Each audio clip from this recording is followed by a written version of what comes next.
that has a cat that lives on the premise and that starts our services with the Doobie Brothers. The chances of those two things happening anywhere else are pretty much zero. Pretty much zero. New calendar, not a lot going on this month, but certainly more than nothing. So we have our picnic. It's going to be, is it on here? It is not on here. So picnic is the 31st. Jan, I'm almost positive it's the 31st. I was there when we did it and reserved the spot. So I'm almost positive it's the 31st. So. The 30th? Yeah. There's only 30 days. There's only 30 days. Is it the last week? It's only 30 days in September. 30 days. So this starts on the Saturday the 1st. How is that? So we got the calendar wrong? No, it's just, he just made it 30 instead of 31 there. 29, 30. Oh, I see. I see. I know. 30 days has September, April, June. Yeah, no, okay. That's it. Calendar. It'll be on the 30th. I'm almost sure of it. So when Jan comes back in, she'll confirm, but I'm almost positive of that. We do have a couple patron saints by the name of George Carlin and John Lennon. And John said, as soon as I put my marker right on there, you may say that I'm a dreamer, but I'm not the only one. I hope someday you will join us and the world will live as one. Yes. So, 'tis true, 'tis true. And you know, I put marks on all of these things and I do the same thing with our songs. And for people that say, oh, he just played that recently. No, I actually write a list and I look at it every single time and I go, oh, I haven't played this song forever. I just played it last week. So I know, and I try to do everything about every 3 or 4 months, at least give it 3 or 4 months between any song. So if you said, oh, that's the only thing he ever plays, you're only here every 3 or 4 months. And George said, that was John. And George said, bowling is not a sport because you have to rent the shoes. Okay. If you have your own, it must be.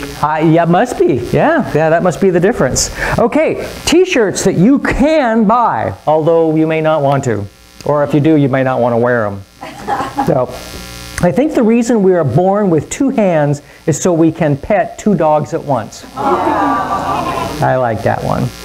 And yeah, she's not paying attention, so she won't hear this anymore. So, no, not you. Not you. All right, so I'll do another one and then sneak it past her. You know that little things inside your head that keeps you from saying things you shouldn't? Yeah, I don't have one of those. And I've got a good heart, but this mouth. And I don't need anger management. You need to just stop pissing me off. So, see, that's the moment. And she was not paying attention, so she didn't hear it. Oh, that's great. All right, things that make you go, the love of life is necessary to the vigorous prosecution of any undertaking. Yeah, I agree with that. And you know the think music on Jeopardy? Da, da, da, da. Final round was written by the show's creator, Merv Griffin. Oh. So, interesting fact. Now you can impress people at cocktail parties. Do they still have cocktail parties? That's kind of an something old, yeah. Well, there you go. Did you ever stop to think how much more exciting death will be than life? George Patton. Wow. Yeah, it's like, oh wow. Yeah. Okay, George. It's another George. What is a grandparent? This is from a class of 8-year-olds. Okay. Grandparents are a lady and a man who have no children of their own. They like other people's. A grandfather is a man grandmother. Grandparents don't have to do anything except be there when we come to see them. They are so old they shouldn't play hard or run. It is good if they drive us, though, to the store and have lots of quarters for us. When they take us out for walks, they slow down past things like pretty leaves and caterpillars. And they show us and talk to us about the color of the flowers and also why we shouldn't step on the cracks.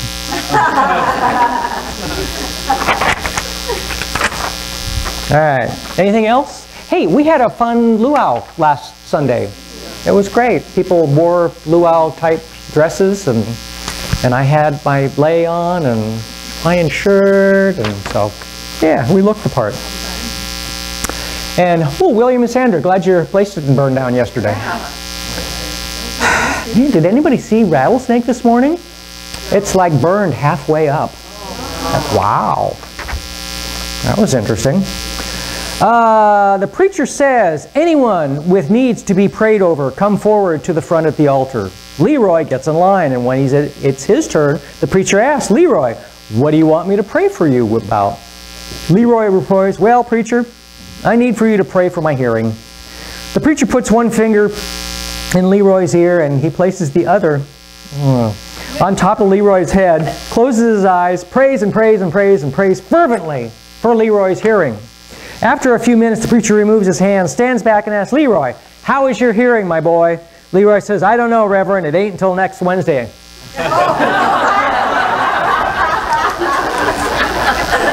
Oops.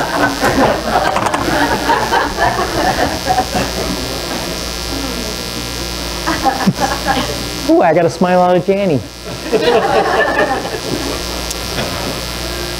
That's because I don't preview these jokes with her. She wouldn't let me say half of them. So.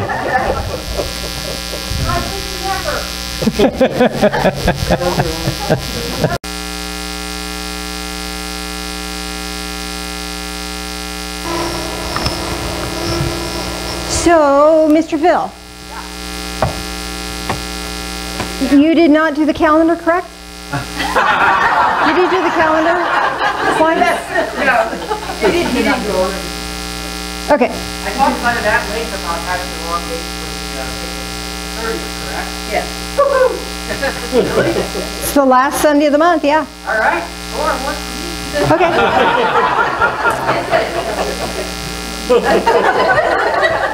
Not that I'm keeping track.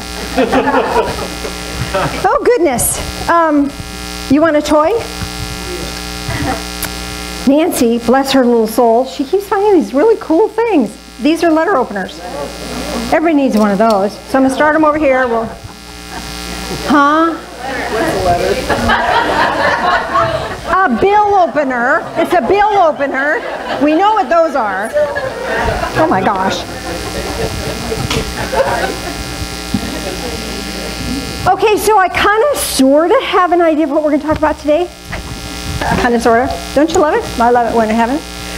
So I've been given little snippets, and I'm not sure how it's all going to fit together, so I'm suiting up and showing up, and you did too, so here we are. First thing I wanted to chat with you about, because I have a process we're going to do later on, to set us up for that process. Wanted to talk about little things. You know, sometimes we get hung up on little things. And those little things, hi there, new people showing up all the time. Oh my gosh, so fun. It's like a party. Every Sunday's a party, don't you think? Well, it can be. Little things, I'm talking about little things. And sometimes it's the little things that either inspire us or can block us up. And when we have those little things that show up in our lives that make a huge impact, sometimes they're life-altering. It's just a little thing, but it changes everything. It changes how we perceive ourselves, how we look at ourselves, how we look at the world. And sometimes those little things, you don't realize how big they are until they accumulate.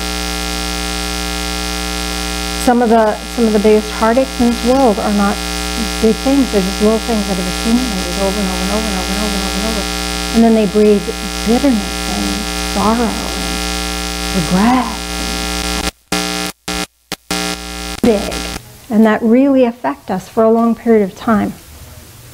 So the process we're going to do today is to help you break free from the little things that may be blocking you up. And here's the wonderful thing. You don't even have to know what it is. Don't you like that? Now, I'm a big one on awareness. It's really important to know and to get the information and have that awareness, bring awareness into whatever you're looking at. It's really important to me. I think that's really vital. At the same time, sometimes when we bring our awareness into something, we give it too much attention. We give it too much energy. And then we give it power over us that's unnecessary. It's just a thing. It's just a thing that happened. It's something we're experiencing. It doesn't have to have this huge value that we attach to it. And when we can release that attachment, then it just becomes a thing again, and nothing that has to govern our world. Sometimes we have an experience that we say, this is a traumatic experience, or this was difficult. I don't like that. And then we set ourselves up for, I'm never going to let that happen to me again. So we get tense about it. And then we search for it. Is it in this? Oh, see, there it is. I knew it was going to be there. Don't we do that? We do that. When if we could let go of this discomfort and clear ourselves from that, disconnect from that. Okay, that was unpleasant and discomforting. But by attaching attention to that and guarding ourselves against it, we're just bringing it back. So it's imperative to not be on guard about old pain. Does that make sense? So because our protection doesn't come from ourselves. Doesn't come from this body, mind, emotional carcass that we're lugging around, this system thing. It comes from spirit, which dwells within us, that is connected to all that is. That's where that protection comes from. And we don't have to protect ourselves against the world, because that sets us up for bringing that to us. That which we fear will appear. So it's imperative to release the fear, and imperative to walk forward in courage and grace, and knowing that a blessing is going to come and the protection is there. Now, this doesn't mean be stupid. We're not going to walk down inner city, big city, alone at 2 a.m. in the morning. That would be stupid. We're not protected from being stupid. Well, okay, yes, most of the time we are. I have personal examples of that happening a lot. So we have some personal boundaries that are really important for us to possess, but at the same time living our lives fearfully blocked up. How sad is that? It's time to live, and live a courageous, joyful life. And you're ready for that. If we weren't ready for that, this message would not be coming through. So, you may know that thing that is blocking you up. Do you know what that, if you have a specific thing that's blocking you up, you may know that. You may not. It may just be this general, I don't feel safe in the world, I don't feel comfortable in the world, I don't know what I'm here for. Those kind of general things will just be addressed generally and be in the process that we're going to do. I'm asking if there's anything else before we proceed. Seems like there should be. Should? I don't know. Might be. Could be.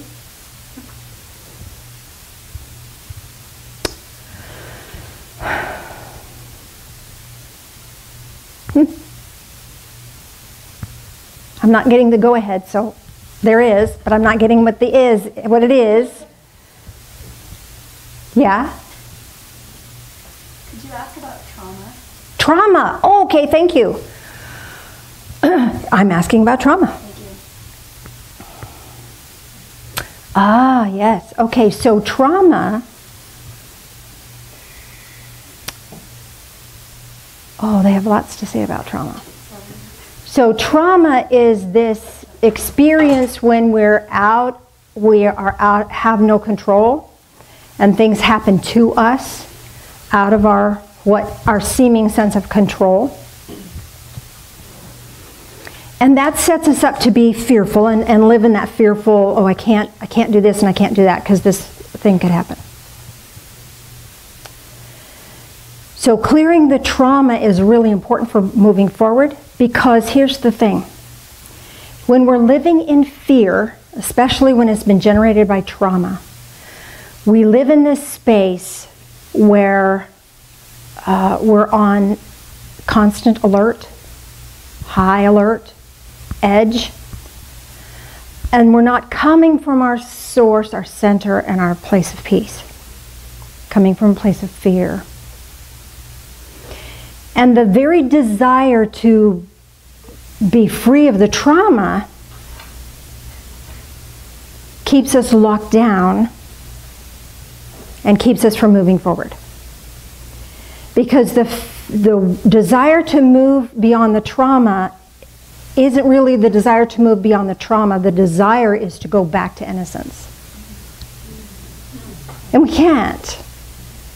We never can. So if we can shift that desire out of the desire to go back to the before, how it used to be, before I knew any different, before I experienced that pain, that's wishful thinking, and it's never going to happen. However, this courageous act of moving into peace and strength grants us the power to move beyond it, in spite of it. Allowing it to be what it was, even though it was unpleasant and we didn't like it. Allowing it to have happened because it was part of our soul contract.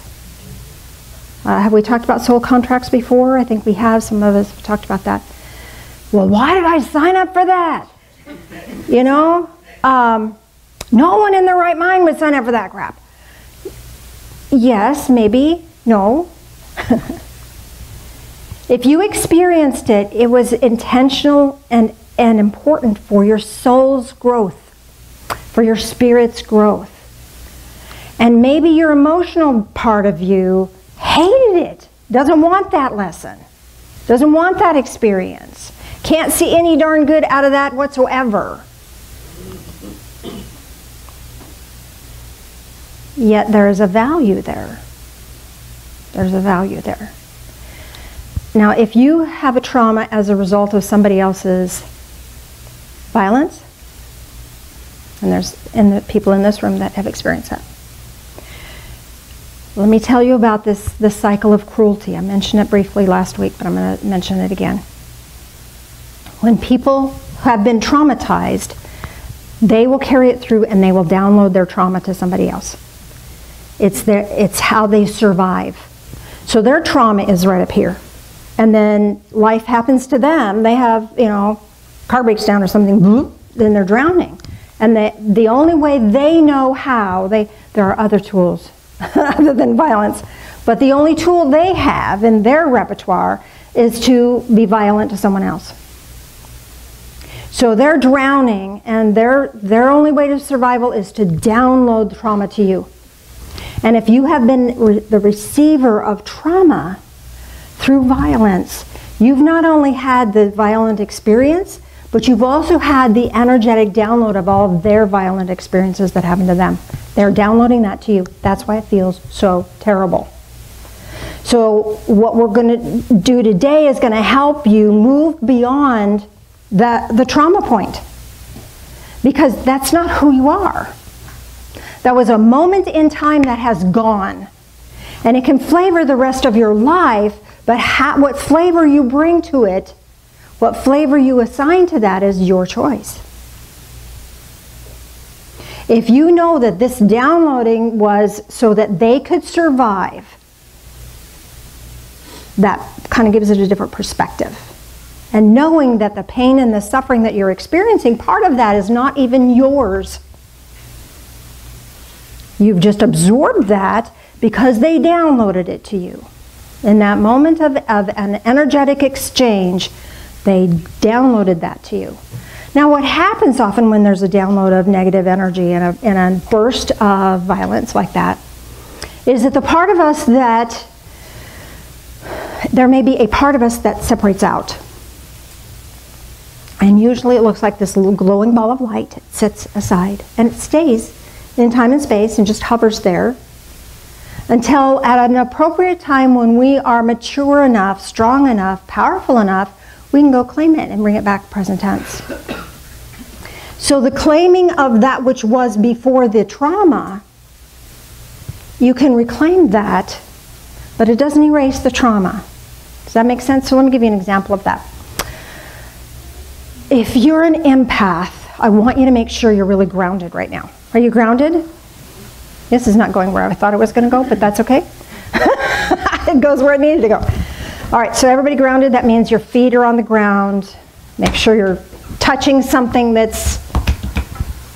Because I'm going to tell you a story, and it's not a pleasant story, but I don't want you to pick up my trauma, because I haven't got any trauma about it anymore.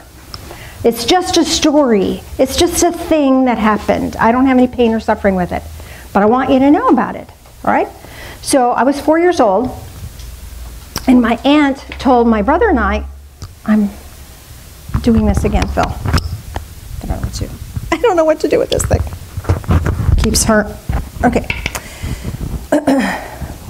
So my aunt told my brother and I that we could go to the movie after my nap. So I went down, took a nap. I wake up, they're gone. And I thought, oh, they just went ahead without me. I'll catch them up. And they're going to catch a bus at the corner over here. 4 years old.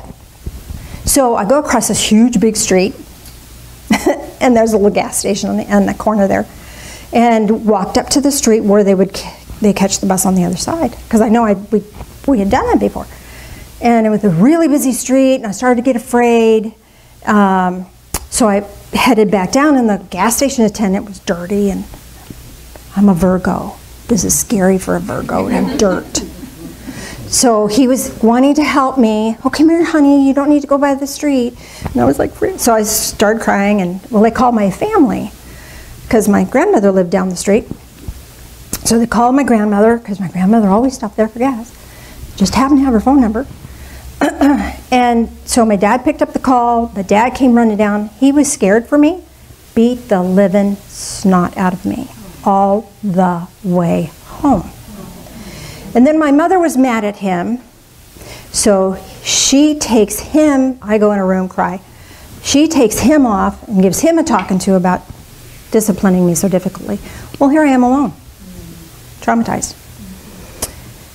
But my sense of adventure was gone from that moment on. Well, years later, fast forward, I get to a point in time where, oh, I'd like to be a little more adventurous. Well, Phil joined my life. I needed that part of me again.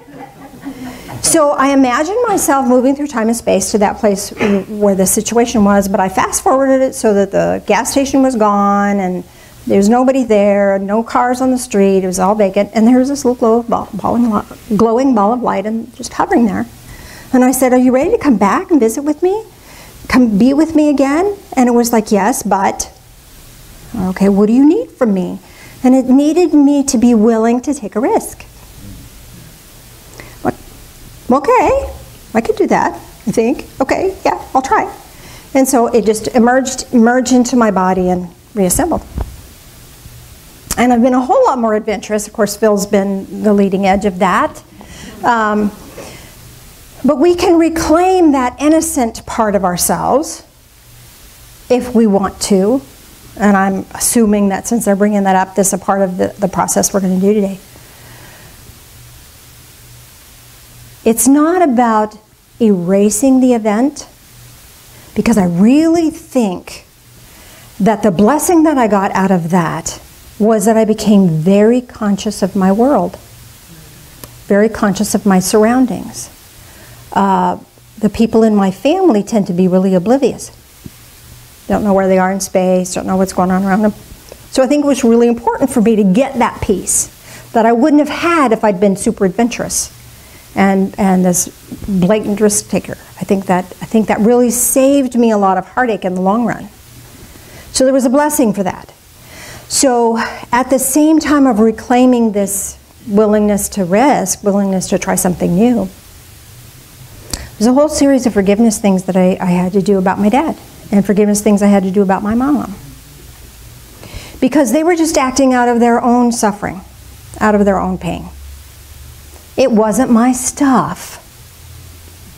So whatever experience you've had as a result of any download of violence, it's not your stuff. And a lot of times they'll make it like, well, if you hadn't been like that, then I wouldn't have had to. No, that's BS.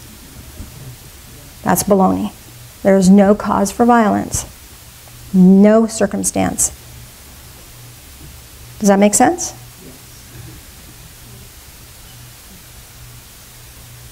So in the process we're going to do today, it's twofold here apparently.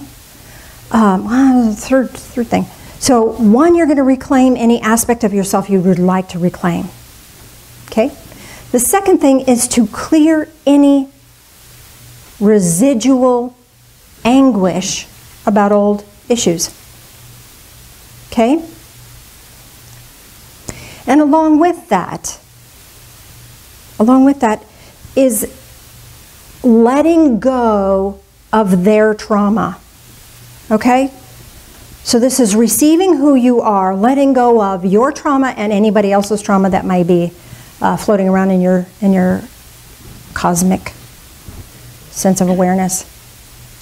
And then the third thing is the ability to open yourself intuitively, open yourself energetically as you will. When you want to. When you want to be open and tuned in, you can be there instantly. Okay? Make sense? And here's why. Bible verse. I've read this one a lot. I know it's like you probably, here she goes again. Beloved, Ephesians chapter 5, verse 8. You are now, I'm reading, yes, words. But now you are light in the Lord. Walk as children of light. For the fruit of the light consists in all goodness and righteousness and truth, trying to learn what is pleasing to the Lord. So we're reclaiming the light that is who we are. You are light. And there's your confirmation. Yes, you are.